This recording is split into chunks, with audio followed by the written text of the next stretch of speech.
IKA di Kota Bogor, merajut ukhuwah, menyemai dakwah di bumi Nusantara.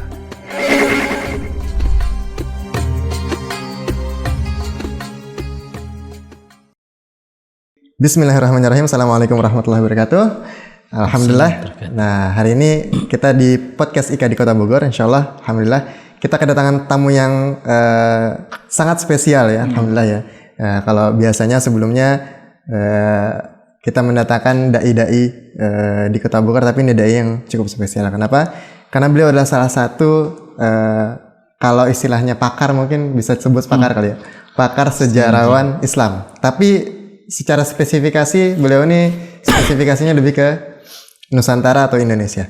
Nah, Masya Allah. Jadi kalau teman-teman pengen tahu sejarah Islam, terutama di Indonesia, di Nusantara ini banyak sekali harus teman-teman baca bukunya beliau. Nah, alhamdulillah sudah hadir bersama kita semua Ustadz Hadi Nur Ramadan. Assalamualaikum Ustadz. Assalamualaikum warahmatullahi wabarakatuh. Sehat Bang ya? Ustadz? Alhamdulillah. Udah lama kita nggak ketemu ya. Iya benar Ustadz. Terakhir pas apa ya? Terakhir daurah itu ya? Daurah yang Indonesia Palestina. Indonesia Palestina, Masya Allah, yang sama ke rumah antum.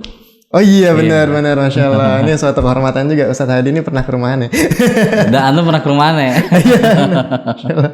Ya, jadi berawal dari Instagram ya. Yeah. Berawal dari Instagram, aneh follow Instagramnya beliau dan menarik gitu. Maksudnya pembahasannya menarik dan ternyata setelah aneh silaturahim ke rumah beliau, nah nanti kapan-kapan teman-teman kudu datang ya. Ya. Itu apa nih, Sat?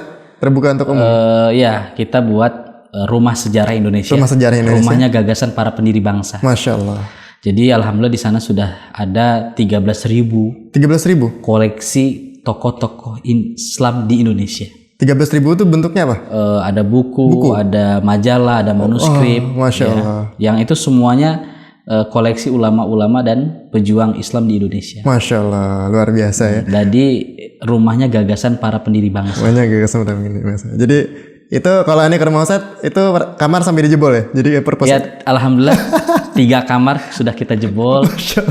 Ada ruangan tamu, ya semuanya lah ya, termasuk 1 kamar lagi, hanya 1 yang belum, itu dapur. Tapi tidurnya nggak sampai di dapur kan? Enggak. Alhamdulillah. Luar biasa ini. Kalau pecinta ilmu dan pecinta buku tuh beda memang Sat ya. Jadi kayak tadi aja nih, ini ada beberapa buku yang kita take out Sat. Teman-teman ya. Karena beliau tahu ada beberapa referensi yang buku ini kurang direferensikan. Nah, ini 13.000 buku Sat. 13.000 itu terdiri dari majalah lama ya, majalah tahun 1920. Oh, ada 1920. Ada koran tahun 1930. Allah Akbar. Ya. Itu masih zaman Belanda dong? Iya, zaman Belanda. Tapi cetakan kita atau cetakan Belanda? Cetakan Indonesia, yang ada di yang diterbitkan di zaman kolonial Belanda. Ya. Misalkan majalah Panji Islam. Ada majalah Panji Islam, itu majalah yang ditulis oleh para penulis-penulis dan pejuang Islam seperti Hamka, Yunan Nasution, Zainal Abidin Ahmad, Soekarno termasuk nulis di situ. Oh gitu juga. Termasuk M. Natsir. Dan majalah itu sebelum merdeka. Termasuk Haji Agus Salim. Ya. Itu sebagai corong untuk melawan kolonialisme di penjajahan di Nusantara saat itu ya. Tapi berarti waktu itu peredaran majalah itu nggak di-ban atau gimana Sat? Atau jadi, underground? Majalah itu terbit Bang. Walaupun kemudian ada beberapa majalah yang dibredel ya. Misalkan majalah Hamka itu pernah dibredel di zaman Jepang. Lalu kemudian. Tapi itu di tempat Ustadz ada? Bukan? Ada. Wah, Masya Allah. Jadi koleksi-koleksi itu lebih tua daripada pemiliknya. Termasuk kita punya buku Karl Marx bahasa Arab. Oh iya? Yang diterbitkan dalam bahasa Arab, termasuk bahasa Jerman ya. Karena Rumah Sejarah Indonesia ini adalah juga kita menggalang kekuatan wakaf, literasi. Jadi selama ini umat Islam kita memahami yang namanya wakaf itu sifatnya tanah, rumah, masjid, selesai. Tapi yang kita tidak boleh lupakan dalam khazanah sejarah Islam di dunia termasuk di Nusantara adalah wakaf kitab, wakaf buku. Betul. Alhamdulillah kita telah menerima kemarin seminggu yang lalu perpustakaan koleksi Profesor H.M. Rasidi. Beliau adalah Menteri Agama Republik Indonesia pertama dan tokoh pejuang Indonesia, tokoh diplomat yang mengenalkan Indonesia ke Timur Tengah. Masya Allah. Itu dapat 2 mobil kita dapat. Buku itu semua, Masya Allah. Buku beliau semua. Bukunya terdiri dari bahasa Belanda, bahasa Arab. Karena beliau menguasai 6 sampai 7 bahasa ya. Bahasa Latin, bahasa Jerman, bahasa Inggris ya. Itu yang ngirim bukunya, mewakafkan bukunya? Keluarganya langsung. Keluarganya. Dan langsung kita jemput. Masya Allah. Wah. Luar biasa. Udah lama nih nggak main ke sana. Ya alhamdulillah terakhir antum ke sana tuh 10.000 ya. Masih 10.000 ya? 10.000 karena antum nggak ke sana nambah lagi bukunya di 13.000. Nanti antum nggak ke sana lagi nambah terus. Berarti harus ke sana ya? Harus ke sana. Harus ke sana. Tapi itu gimana? Ini kita ingin menyampaikan ke generasi muda hari ini ya.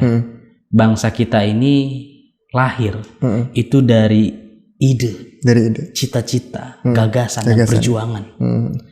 Di tengah penjajahan yang saat itu sedang mencengkram sampai menggurita. Ya, kita boleh dijajah fisik kita, tapi akal jiwa kita tidak bisa. Betul.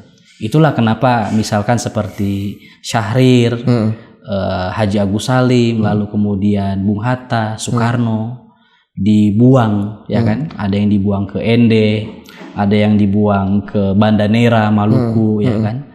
Mereka ketika dibuang itu, diasingkan, mereka malah kemudian mengajar. Sampai seperti Bung Hatta itu kan ketika dia dibuang ke Banda Neira, ke Maluku di daerah Ambon itu, dia mengajar. Tuh. Sampai mereka boleh dikatakan orang-orang yang berjiwa besar. Karena mereka membaca karya-karya orang-orang besar.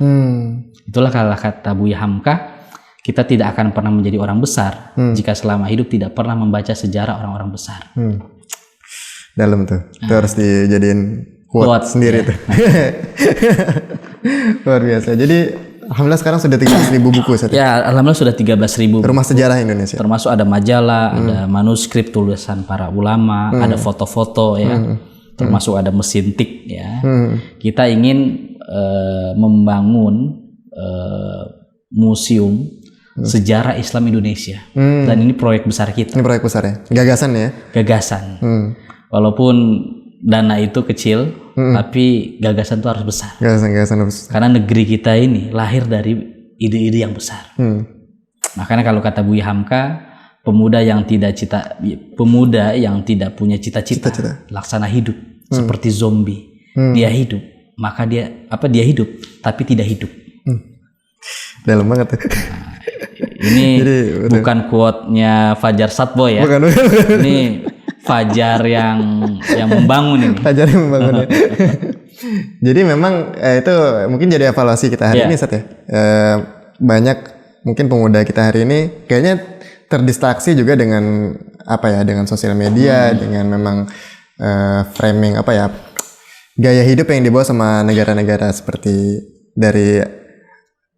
entah dari Eropa, Barat atau bahkan Asia, dari Korea tuh kayak jadi lebih galau gitu kan, lebih baper. Jadi nggak fokus. Kalau kita lihat pemuda-pemuda pada zaman dulu itu kan nggak tahu ya, mungkin semuanya atau ada mungkin sebagian besar atau sebagian kecil yang tapi punya gagasan besar, bahkan berani gitu, seperti yang tadi Ustaz sebutkan.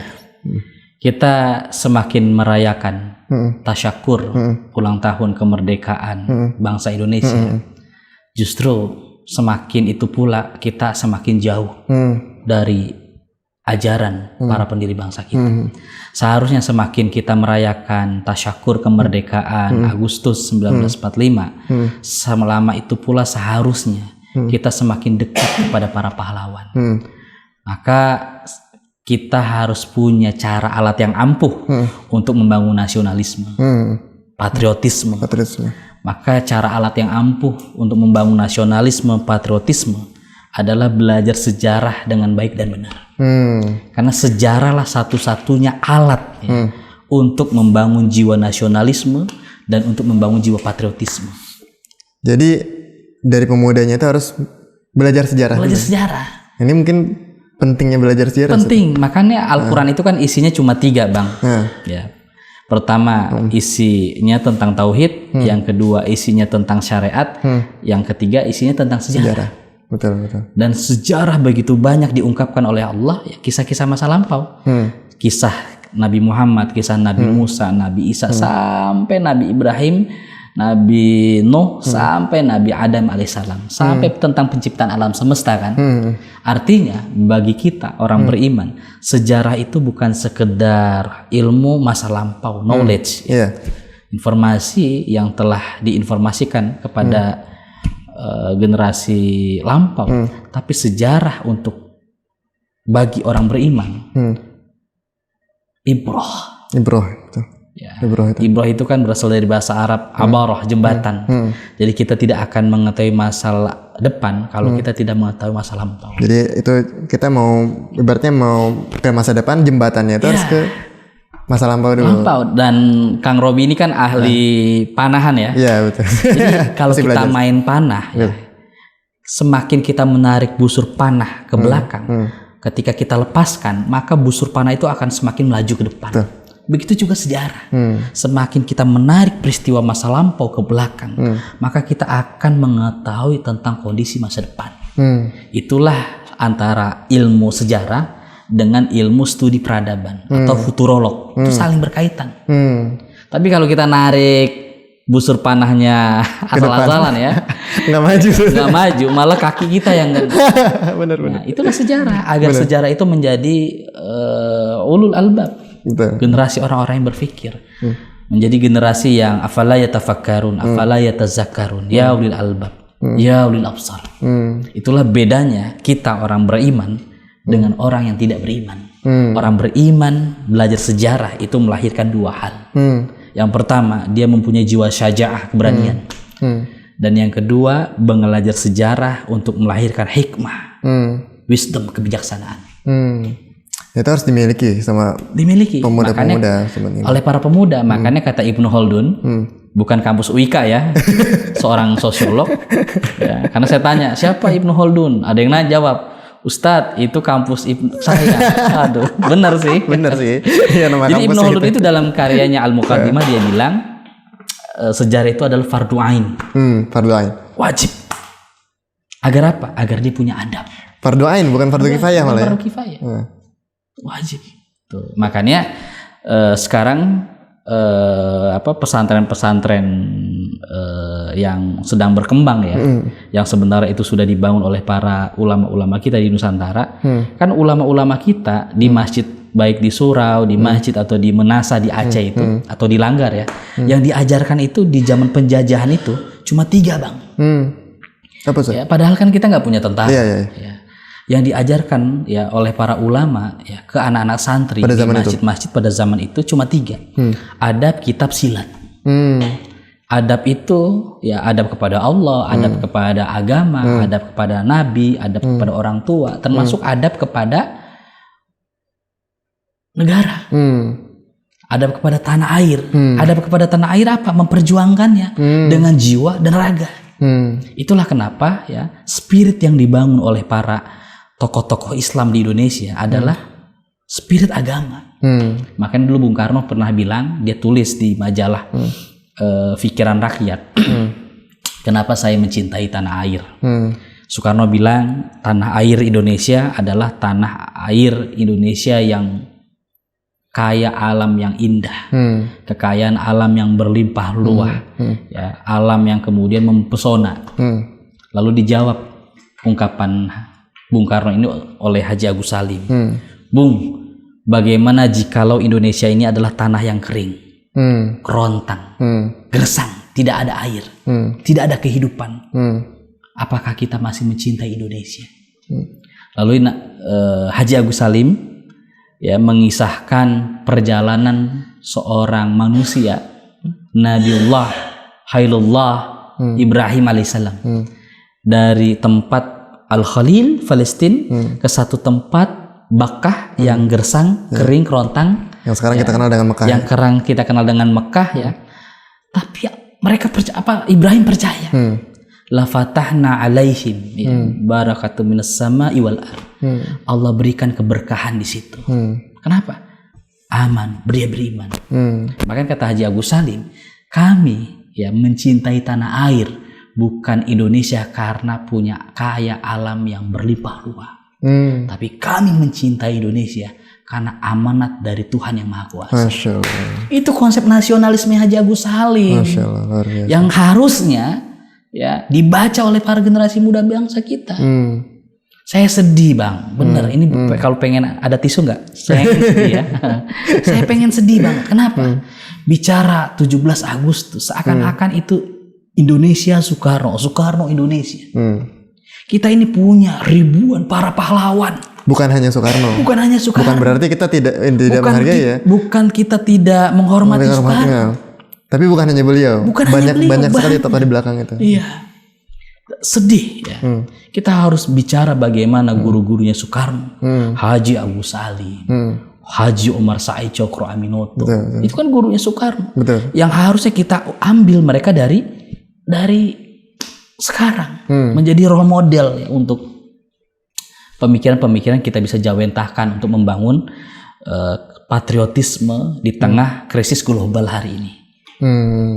Iya. Jadi ibaratnya kalau misalnya orang tuh membaca sejarah soal kemenangan, kebangkitan atau penaklukan, misalnya kayak Utsmani ya kan, ada Al-Fatih, ada ketika Salahuddin Alayubi menaklukkan Palestina. Padahal kan sebenarnya nggak hanya Salahuddin, nggak hanya Al-Fatih kan, tapi ada sosok ulama yang menyiapkan itu, dan itu perannya besar sekali. Perannya besar ya kan. Saya Syamsuddin kan. Ada salah satu Salahuddin Zangki ya, Nuruddin Zangki. Betul. Nah, jadi sebenarnya kalau kita baca sejarah bahwa di setiap tokoh itu selalu ada orang yang di belakangnya gitu, dan banyak sekali. Dan banyak. Betul, Seth. Kita dari Sabang sampai Merauke ini punya ribuan stok pejuang pahlawan. Iya. Tetapi sedih yang diangkat oleh generasi kita hari ini Iron Man, Batman, ya Wonder Woman, ya kolor hijau, ya Hulk, ya kan. Lalu apalagi Batman, ya kan, dan semacamnya. Betul. Ya, saya dulu pernah mengkritik ada salah seorang wali kota di Bandung ya, dia buat taman, di situ ada tokoh-tokoh, ada Batman. Oh iya. Ada Iron Man, ya, ada X-Men. Ya. Kata saya, apa ini pemimpin kita ini? Hanya iya, ada Superman ya kan. Harusnya generasi kita itu benar-benar diisi jiwanya, ya. Perjuangan itu dengan kisah-kisah pejuang-pejuang. Kenapa nggak tokoh-tokoh perjuangannya ya. Atau yang dari Bandung gitu kan, banyak dari Bandung kan, banyak dari Bandung kan. Betul. Makanya Bandung itu ada istilah lautan api, ya, Bandung lautan api itu sebagai bentuk ya syair, prosa, lagu yang menggambarkan heroisme masyarakat Bandung melawan kolonial penjajah. Nah, kalau ngomong-ngomong tadi soal tokoh-tokoh yang nggak populer, Ustaz bisa sampein nggak? Siapa aja sih? Banyak sekali. Ya? Tokoh yang nggak populer, tapi sebenarnya perannya penting banget. Penting. Gitu. Nah. Misalkan ini ada tokoh ya, orang hebat namanya Saleh Suaidi. Saleh Suaidi ini muridnya Hadratus Syekh Hashim Asy'ari, ya dari Al Irsyad ya. Dan dia adalah tokoh di balik lahirnya Kementerian Agama Republik Indonesia. Ya, jadi kalau nggak ada dia, ini nggak ada Kementerian Agama. Belum ada Kementerian Agama. Karena Kementerian Agama ini sebagai salah satu hadiah ya dari Piagam Jakarta. Tuh, dengan Piagam Jakarta yang bunyinya dengan kewajiban menjalankan syariat Islam bagi pemeluk agamanya masing-masing. Piagam agama. Kan di negara-negara lain tidak ada tuh Menteri Agama ya, atau Kementerian Agama. Tuh. Nah, itu Saleh Suaidi. Itu yang pertama. Terus yang kedua, Sukiman Widosanjoyo, ya seorang pejuang, ya tokoh, pernah menjadi Perdana Menteri Republik Indonesia, bahkan pernah menjadi dokter paru di Rumah Sakit Cisarua sini. Oh, yang di RSP sekarang, di RSP Rumah Sakit Paru ya. Ada lagi tokoh di Jadi balik. itu rumah sakit udah lama? Udah lama, itu rumah sakit zaman kolonial Belanda, Bang. Oh gitu. Masya Allah. Baru tahu saya sering lewat. Inilah pentingnya berguru sama saya, Bang. Benar. Harus sering ketemu. Ada lagi kita sering lewat di Bogor tuh Jalan Dr. Marzuki Mahdi. Iya. Rumah sakit orang tahunya. Kalau saya jadi wali kota Bogor ya. Ganti itu ya namanya. Antum aminin dong. Amin. Kalau saya minimal wakil ya. Minimal wakil ya. Minimal menteri lah ya, menteri pendidikan ya. Karena gini, Bogor ini kan luar biasa. Ini kita ambil lah karena podcast kita kan Bogor ya. Bogor ini luar biasa. Satu, Tirto Adi Suryo. Ya, yang itu dikisahkan Bumi Manusia oleh Pramudiana Netur. Tokoh di balik lahirnya gerakan Sarekat Islam. SI. Tinggalnya di Bogor. Dimakamkannya di Bogor. Ya, Bapak pers pertama Indonesia yang mengorbankan nasionalisme. Di Bogor mana? Di Ana pernah ke sana Melancong sejarah pernah. Melancong sejarah. Jadi ntar kita harus bikin ya. Ya Bogor. Terus Dr. Marzuki Mahdi, ya, dia adalah dokter, dia orang Padang, masih saudaranya Haji Agus Salim. Tuh, lalu kemudian dia sekolah di kedokteran, Dokter Stovia, dan dia adalah dokter pertama ahli jiwa pertama di Indonesia. Makanya kemudian dia dipercayai di rumah sakit di Bogor itu dulu rumah sakit zaman Belanda, Bang. Makanya bangunannya masih kayak gitu ya. Tua kan, orang anak muda sering katanya angker ya. Tapi ini jangan salah tafsirkan. Ini kata orang bukan kata saya. Betul. Itu emang rumah sakit zaman Belanda. Nah, Dr. Marzuki Mahdi itu adalah tokoh Islam, tokoh Masyumi, yang ikut mendirikan kampus Universitas Ibnu Khaldun Bogor. Dr. Marzuki Mahdi. Makanya kan namanya kan diabadikan kan. Dia ahli jiwa pertama. Tuh, di saat sekarang banyak orang gila di Indonesia. Iya, sekarang banyak isu mental health. Iya, itu luar biasa. Ya, karya-karyanya banyak. Dr. Marzuki Mahdi, dan dia tokoh di balik lahirnya Kementerian Agama bersama Saleh Suaidi tadi. Ada lagi di Bogor siapa ya, pahlawan. Misalkan kita sebut Jalan Baru, Kiai Haji Soleh Iskandar, ya, patriot yang mudah-mudahan beliau dianugerahi oleh pemerintah menjadi pahlawan nasional ya. Berarti belum Set. Ini sedang diusulkan. Ya. Berapa tahun yang lalu gagal, terkendala. Tapi orang-orang ini kan sebenarnya sudah menjadi pahlawan yang dikenal di langit. Betul. Ya kan? Betul. Tapi tugas kita yang di bumi ini adalah melakukan spirit perjuangan. Jadi mengangkat beliau sebagai pahlawan itu supaya kita jadi terbangun spirit perjuangan itu. Kita kan sedih jalan Kiai Soleh Iskandar. Siapa sih Kiai Soleh Iskandar? Iya, tapi nggak dijelaskan ya kan. Betul. Di itu tuh ada jalan Tirto Adi Suryo. Ada jalan yang ke Yasmin, jalan Kiai Haji Abdullah Binu. Siapa Kiai Haji Abdullah Binu? Itu orang hebat. Ya, anak ulama dari Cianjur yang kemudian dia mengenalkan Indonesia ke Timur Tengah dengan radio RRI bahasa Arab. Masya Allah. Ini ulama internasional, Bang.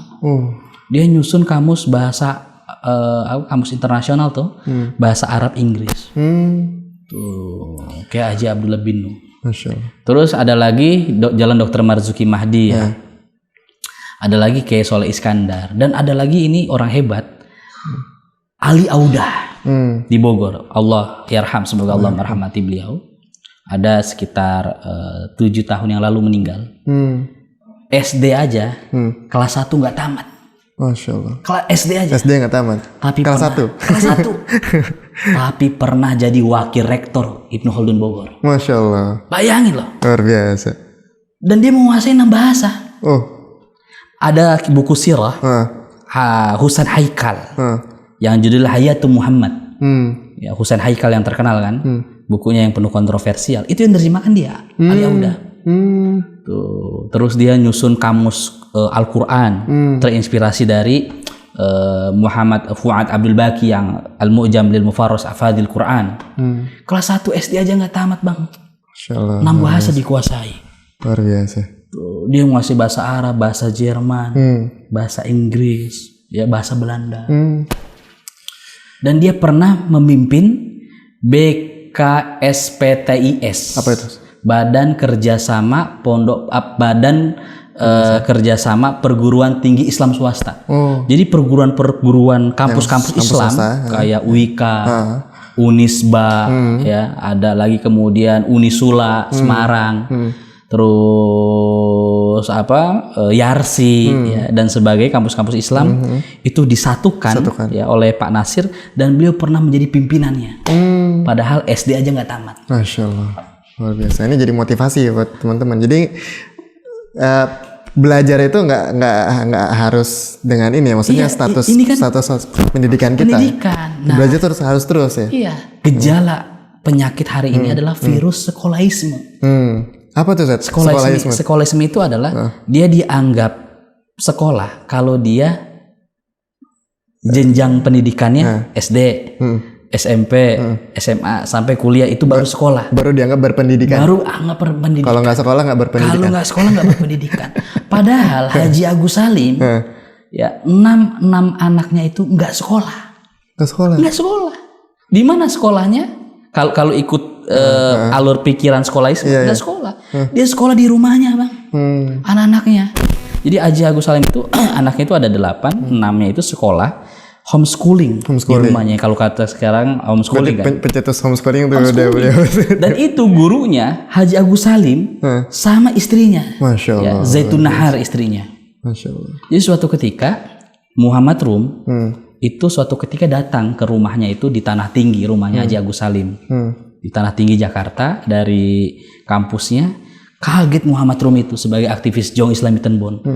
Anaknya anaknya Haji Agus Salim, ya, yang kecil itu Islam Salim, itu lagi baca novel bahasa Belanda yang dia baca usianya dia itu 9 tahun.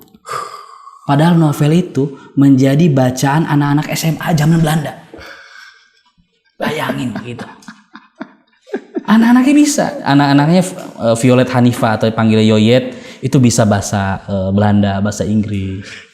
Makanya mereka orang-orang itu datang ke Haji Agus Salim. Haji Agus Salim ini anaknya ini sekolah di mana? Haji Agus Salim bilang, ya sekolahnya di saya. Tuh. Kenapa Haji Agus Salim tidak menyekolahkan anaknya? Kenapa tuh? Ya, yang pertama, Haji Agus Salim trauma. Waktu itu. Kenapa?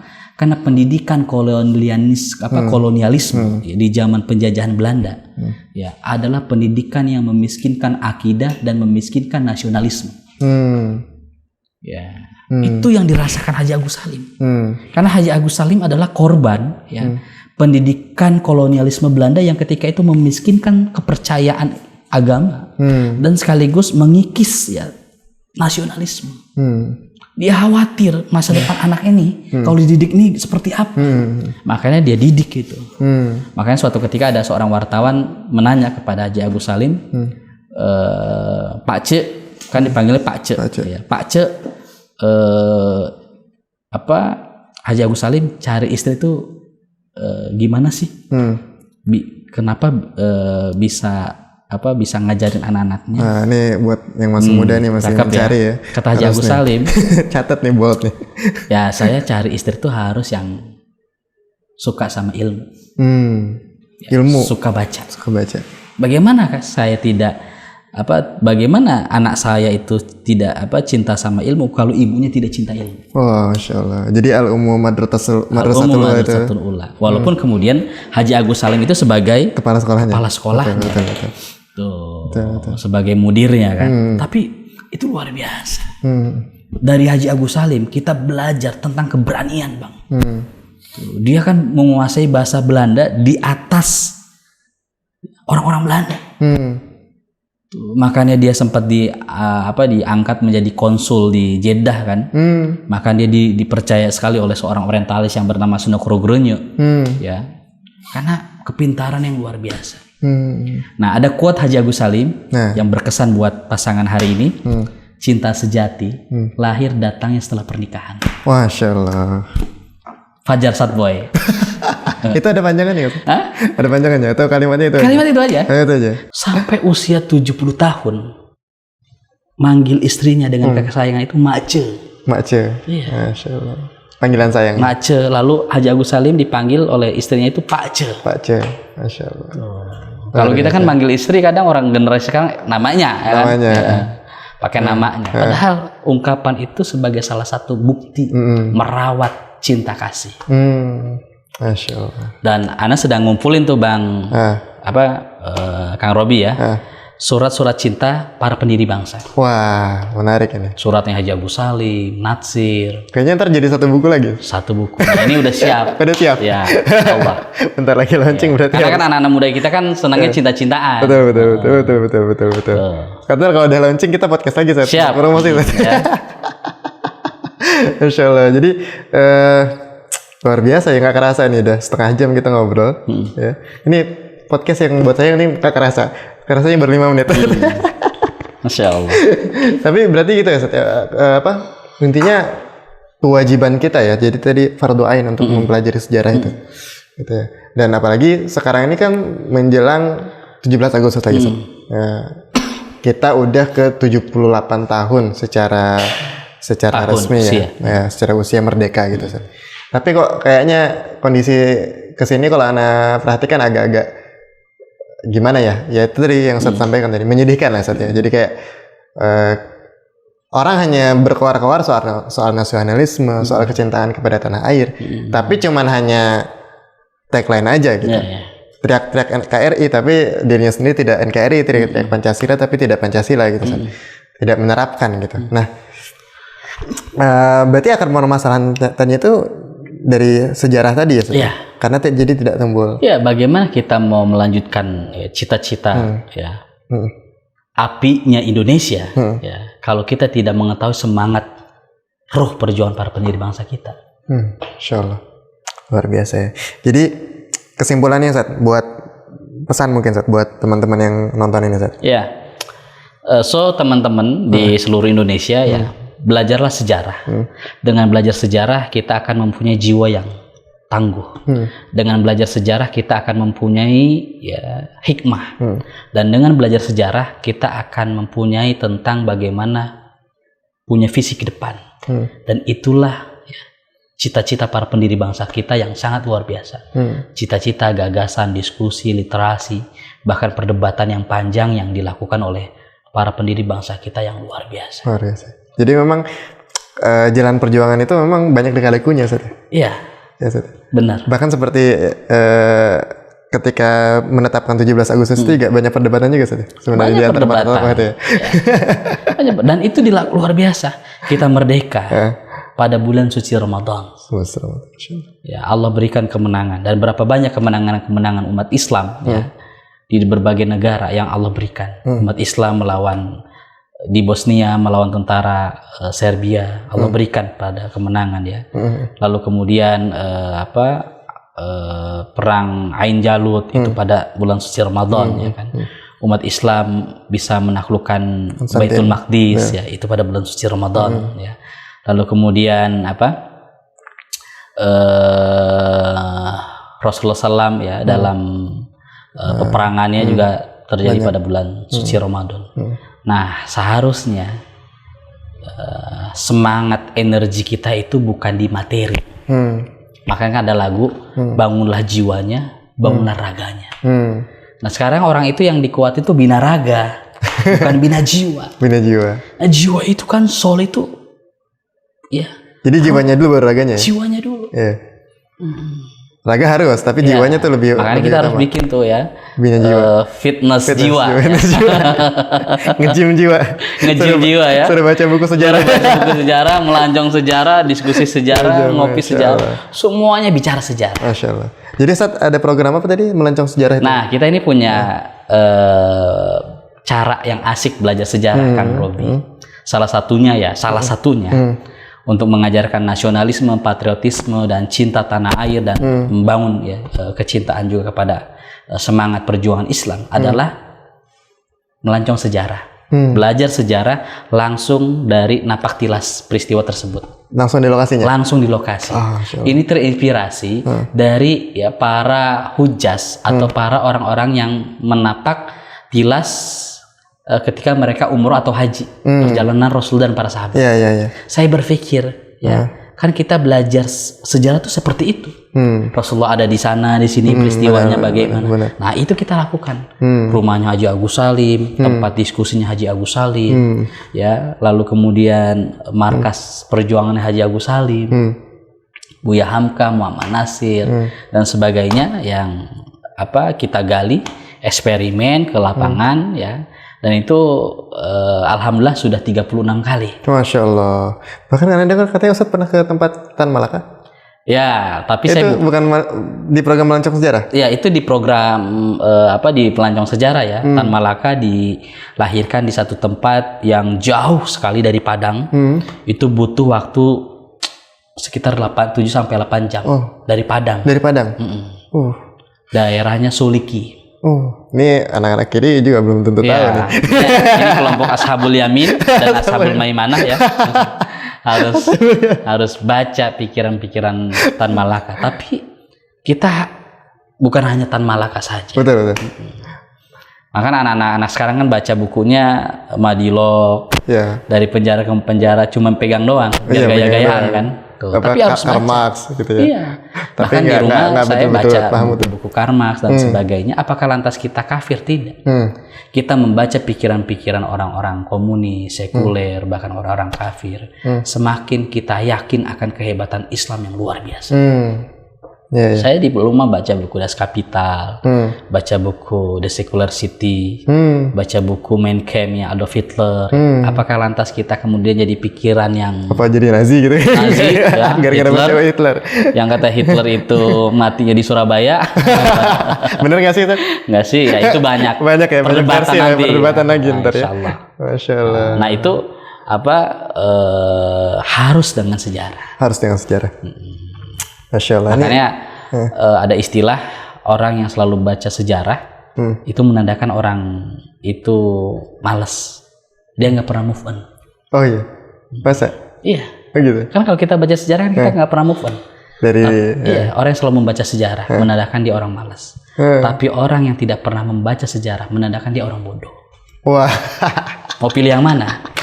Makanya baca sejarah itu kata almarhum Pak Kunto Wijoyo, sejarawan Islam dari UGM Jogja. Baca sejarah itu seperti kita naik kereta, Kang. Tuh, jalan, tapi kita posisinya di mana? Di dalam. Di belakang. Di belakang. Tuh, atau seperti kita naik motor gitu ya. Kita naik motor biar tidak ugal-ugalan, biar tidak ajak ujuk begundalan gitu ya. Harus ada apa? Kanan kirinya kaca, cermin, spion. Spion. Ya, spion itu kan gunanya apa? Untuk membaca ke belakang. Tuh, tapi harus dilihatnya dari depan belakang. Bukan kemudian lihat spion terus kan nabrak. Itulah fungsi sejarah. Jadi harus memang sering-sering lihat, tapi ya harus tetap melihat ke depan juga. Jadi ngelihat ke belakang untuk tujuan kita ke depan gitu. Dan itulah makanya kalau anak muda yang nggak punya spion tuh nggak baca sejarah. Naik motor atau spionnya satu itu gagal membaca sejarah. Masya Allah, luar biasa. Ustaz Hadi, makasih banyak nih udah. Makasih Kang Robi ya. Ika di Kota Bogor udah bisa berbagi di sini, insya Allah. Mudah-mudahan nanti kita bisa kapan ada waktu bisa sinergi nih program Melancong Sejarah, mudah-mudahan. Ya, dan Bogor ini luar biasa. Bogor luar biasa ya. Banyak tempat yang bisa peristiwa besar dalam sejarah yang ada di Bogor. Ya, salah satunya lahirnya TNI, Tentara Nasional Indonesia, itu di Bogor. Oh iya. Cikal bakalnya adalah Laskar Hizbullah dan Sabilillah. 450 lebih santri-santri dari Jawa di training di Cibarusa. Ya, mereka selama 4 bulan dilatih di sana oleh Muhammad Nasir, oleh Kiai Haji Imam Jarkasi, oleh bahkan Hadratus Syekh Hasyim Asy'ari hadir.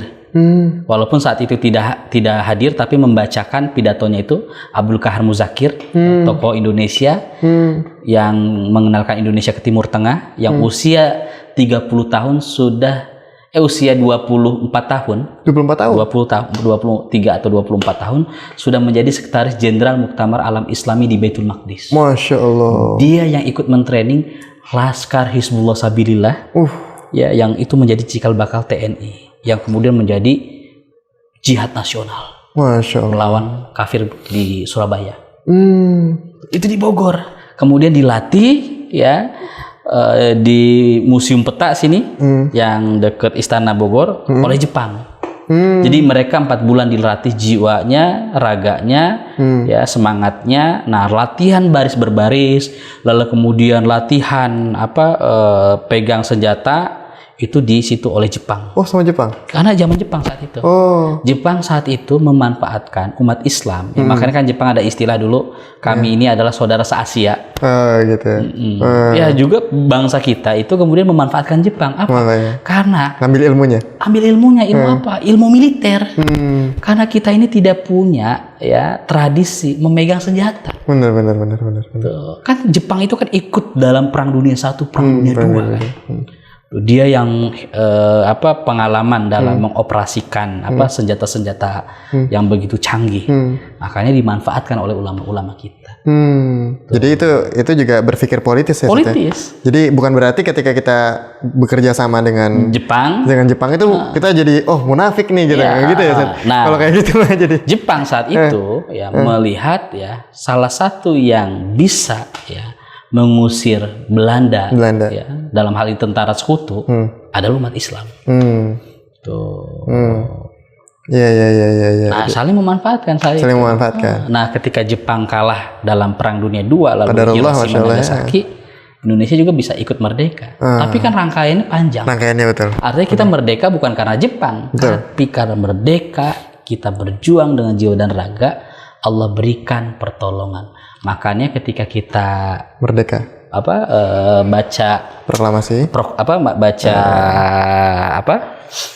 upacara itu ya bahwasanya kemerdekaan atas rahmat dan berkat dari Allah.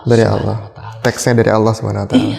Jadi rahmat dan berkah itu tidak Allah akan berikan keberkahan kalau kita tidak nasrullah, tidak menolong agamanya Allah. Tuh. Dan luar biasanya tidak ada para pahlawan kita itu yang pakai ilmu kadugalan, ilmu kebal gitu ya. Nggak ada. Ditembak sama kompeni Belanda ya meninggal syahid atau ya, syahid. Iya. Ngapain juga kebal-kebal kan cita-citanya kalau perjuangan adalah syahid. Cuma ada Allah berikan karomah. Ada. Ya kan seperti Kiai Nur Ali. Pangeran Diponegoro. Allah berikan karomah di situ. Tapi kan di buku-buku oleh sejarawan orientalis ya, oleh orang-orang Belanda atau orang-orang Inggris yang menulis tentang sejarah Indonesia, Islam di Indonesia itu dianggap sebagai mistik. Padahal mistik dibuatlah seolah seperti itu. Iya. Nah, ini yang perlu kita waspadai ya. Nativisme ini adalah gerakan yang ingin mengabur-ngaburkan sejarah Islam atau menghilangkan Islam dalam pentas sejarah. Ya, ini mungkin jadi PR kita ya, Sat ya. Jadi salah satu kelemahan kita sekarang ini adalah kan referensi sejarah itu, Sat ya. Karena kan memang kayaknya di sekolah-sekolah juga tidak terpenuhi ya sejarah-sejarah yang betul-betul yang tadi Ustaz sampaikan gitu. Bahkan Anda sendiri juga tadi baru tahu dari Ustaz tadi gitu ya. Nah, berarti ini pentingnya kita untuk belajar sejarah ya Ustaz lebih dalam, insyaallah. Berarti kita nih teman-teman nih, kita perlu datang ke rumah sejarah. Rumah sejarah Indonesia. Jadi itu rumah sejarah Indonesia itu rumah, tapi konsepnya museum. Saat ini masih di rumah. Masih di rumah ya. Tapi insyaallah kita akan buat satu peradaban ya, Museum Sejarah Islam Indonesia. Jadi semua hazanah kekuatan perjuangan Islam dari Sabang sampai Merauke itu ada di tempat kita. Insyaallah. Luar biasa ini. Dan itu adalah tekad ya, cita-cita yang harus tertanam dalam jiwa anak-anak muda bangsa Indonesia. Bang Risalah sering nyampein situ ya? Alhamdulillah kemarin kawan-kawan ya, Kang Habibur Rahman El Sirazi, Kang Habib ke rumah? Pernah ke rumah. Oh, Masya Allah. Terus Tere ya, penyanyi hijrah ya. Ya banyak lah alhamdulillah teman-teman, termasuk Kang Robi artis hijrah ya, sudah berkunjung ke rumah. Makasih Kang. Masya Allah nih, makasih banyak Ustaz tadi. Syukran jazakallah khair sudah mampir ke tempat kita. Ini satu hal yang memang mahal ya. Ini tokoh yang harus diangkat nih Ustaz tadi nih ya. Insya Allah ini harus viral ya Ustaz. Supaya sejarahnya juga ikut viral gitu Ustaz. Ustaz makasih banyak sudah mampir. Insyaallah. Kapan-kapan kita podcast lagi Ustaz. Masya Allah. Izinkan aneh nanti mampir lagi Ustaz ya. Insya Allah. Mudah-mudahan bisa bawa Fadol. pasangan. Silakan. Dan kalau ada melancong sejarah jangan lupa diundang lagi. Insya Allah. Nah, Walaupun aneh belum pernah hadir. Ya, kita mau buat nanti di Agustus ini melancong sejarah Napak Tilas Bogor. Oh iya, Agustus ini. Napak Bogor masa revolusi, jejak patriot Kiai Soleh Iskandar. Rencana tanggal? Ini sedang digodok. Saya digodok ya. Tunggu di informasi Instagram Pusdok Tamadun. Ya, jadi follow Instagram Pusdok Tamadun. Tamadun D-nya double ya. Tamadun. Tamadun, Pusdok Tamadun. YouTube belum? Itu belum. Itu belum. Nanti bisa lah. Nanti sama kita. Amin. Promosi. Oke teman-teman, insya Allah jangan lupa follow Instagram Ustadz Hadi di Pusdok Tamadun. Itu banyak nanti info-info seputar melancong sejarah dan lain sebagainya. Nanti jangan lupa juga bisa juga silaturahim ke rumah sejarahnya Ustadz Hadi ya. Itu aneh mampir ke sana ternyata rumahnya sih buku semua. Orangnya ada juga ya, ada orangnya juga. Iya benar ada orangnya. Tapi kamarnya pada jebol gitu. Jadi ini luar biasa, dedikasi tinggi, masya Allah luar biasa. Baik, sampai ketemu lagi di podcast IKADI berikutnya. Insya Allah. Assalamualaikum warahmatullahi wabarakatuh. Waalaikumsalam warahmatullahi wabarakatuh.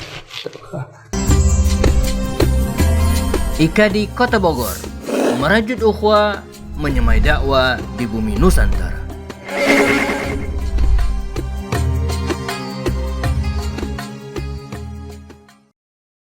Sahabat kebaikan dimanapun berada, IKADI Kota Bogor mengajak Anda untuk menyalurkan sedekah, infak, dan zakat melalui Las Al-Bunyan. Barakallahu fikum jami'an.